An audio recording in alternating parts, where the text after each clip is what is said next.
بسم اللہ الرحمن الرحیم۔ السلام علیکم ورحمۃ اللہ وبرکاتہ۔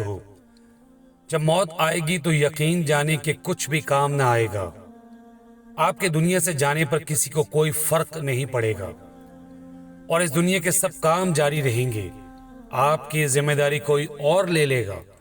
آپ کا مال وارثوں کی طرف چلا جائے گا اور آپ کو اس مال کا حساب دینا ہوگا۔ موت کے وقت سب سے پہلی چیز جو آپ سے چلی جائے گی وہ نام ہوگا۔ لوگ کہیں گے کہ ڈیڈ باڈی کہاں ہے؟ جب وہ جنازہ پڑھنا چاہیں گے تو کہیں گے کہ جنازہ لائیں۔ جب دفن کرنا شروع کریں گے تو کہیں گے کہ میت کو قریب کر دیں۔ آپ کا نام ہرگز نہ لیا جائے گا۔ مال، حسب و نسب، منصب اور اولاد کے دھوکے میں نہ آئیں۔ یہ دنیا کس قدر زیادہ حقیر ہے اور جس کی طرف ہم جا رہے ہیں وہ کس قدر عظیم ہے۔ آپ پر غم کرنے والوں کی 3 اقسام ہوں گی۔ نمبر 1، جو لوگ آپ کو سرسری طور پر جانتے ہیں وہ کہیں گے ہائے مسکین، اللہ اس پر رحم کرے۔ دوسرے، آپ کے دوست چند گھڑیاں یا چند دن غم کریں گے، پھر وہ اپنی باتوں اور ہنسی مذاق کی طرف لوٹ جائیں گے۔ تیسرے، آپ کے گھر کے افراد کا غم گہرا ہوگا۔ وہ کچھ ہفتے، کچھ مہینے یا 1 سال تک غم کریں گے اور اس کے بعد وہ آپ کو یادداشتوں کی ٹوکری میں ڈال دیں گے۔ لوگوں کے درمیان آپ کی کہانی کا اختتام ہو جائے گا اور آپ کی حقیقی کہانی شروع ہو جائے گی، اور وہ آخرت ہے۔ آپ سے زائل ہو جائیں گے آپ کا حسن، مال، صحت، اولاد۔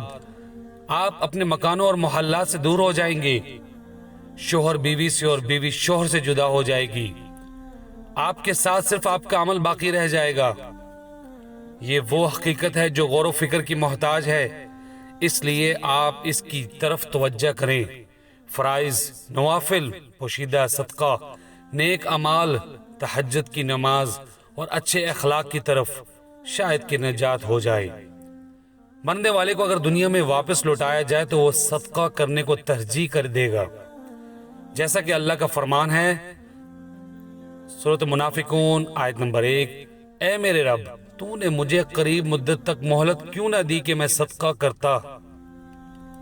وہ یہ نہیں کہے گا کہ میں نماز ادا کر لوں یا میں روزہ رکھ لوں یا میں حج اور عمرہ کر لوں۔ علماء کہتے ہیں کہ میت صرف صدقے کا ذکر اس لیے کرتی ہے کیونکہ وہ اپنی موت کے بعد اس کے عظیم اثرات دیکھتی ہے، لہٰذا زیادہ سے زیادہ صدقات و خیرات کریں۔ اللہ تعالیٰ سے دعا ہے کہ اللہ تعالیٰ ہمیں توفیق دے کہ ہم اپنے اعمال کو درست کر لیں۔ آمین یا رب العالمین۔ السلام علیکم ورحمۃ اللہ وبرکاتہ۔